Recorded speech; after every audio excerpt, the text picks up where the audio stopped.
Bonjour tout le monde, ici Martin Lavoie. Je suis en compagnie de Benjamin Turcotte. On vous souhaite la bienvenue à l'après-conseil. Donc, lundi soir se tenait une assemblée, Benjamin, où il y avait plusieurs points. Moi, ça a été mon plus long conseil. Il y avait une vingtaine de points quand même à l'ordre du jour. Et que dire de la période de questions où un citoyen nous a permis de nous exprimer sur notre façon de voir la situation actuelle du côté du centre-ville de Val-d'Or et ou de l'itinérance. Oui, Martin, comme tu dis, on a eu donc une question d'un citoyen par rapport à l'itinérance au centre-ville. Ce qu'on faisait, en fait, les mots, je pense que c'était vers où on s'en va. Ça nous a permis d'exposer les plans qu'on a, les actions que la ville font. Je pense que c'est important de le dire. Souvent, on entend, on lit sur les réseaux sociaux que la ville n'est pas au courant, qu'on le sait pas, qu'on fait rien, des choses comme ça. Il faut déconstruire ces idées-là.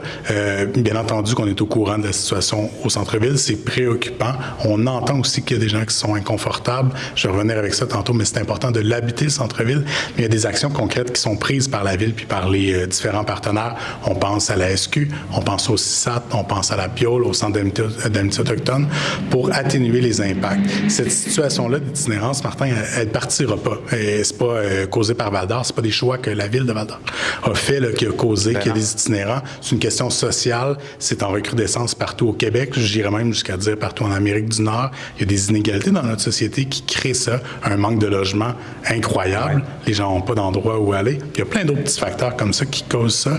Mais comme je le dis, la ville de Val-d'Or fait énormément de choses. Moi, j'ai assisté à énormément de réunions. On a des idées, on a des employés qui travaillent fort là-dessus. C'est vrai pour tous les partenaires. On s'en vient avec une stratégie pour l'été 2023. On en a une pour l'été 2022. Il y a plein de bonnes actions qu'on va pouvoir annoncer bientôt.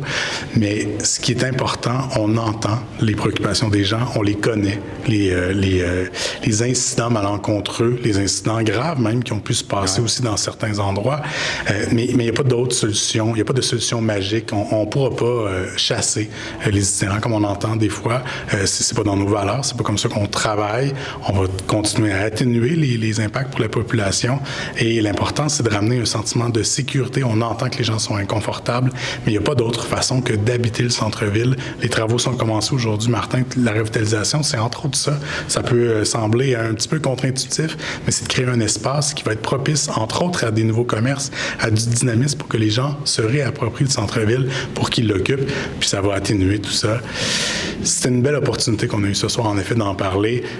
C'était une bonne discussion. Oui, puis le monde attire le monde, hein? On n'invente rien, et on a tous été plus jeunes, puis à l'époque, il y en avait également un peu d'insécurité dans l'air. Il y a déjà eu des gangs, il y a déjà eu tout ça, donc c'est différent, on va le dire comme ça, mais plus on sera à fréquenter notre centre-ville, plus ça sera dilué, et moins ça sera frappant de voir certains comportements là, un petit peu plus difficiles à voir. Merci beaucoup d'avoir parlé de ça. Il y a une activité qui s'en vient également en lien avec ça. Tu serais fin de m'en parler? Bien, en effet, on entend souvent le discours négatif sur les réseaux sociaux. On le voit, quand je dis qu'on est au courant, mais on vient contrebalancer ça avec une initiative qui est faite en collaboration avec la Chambre de commerce puis en partenariat avec le regroupement des chambres d'affaires qui s'appelle les Avenues de la Troie. Le lancement, c'est le 9 mai en formule 5 à 7 à la salle Félix Leclerc. La population est invitée donc à voir aussi ce qui se fait de positif, puis avoir un discours positif sur le centre-ville parce qu'il existe. Ouais. On entend souvent la majorité, et je le redis, il y en a des préoccupations à avoir avec le centre-ville. On agit là-dessus,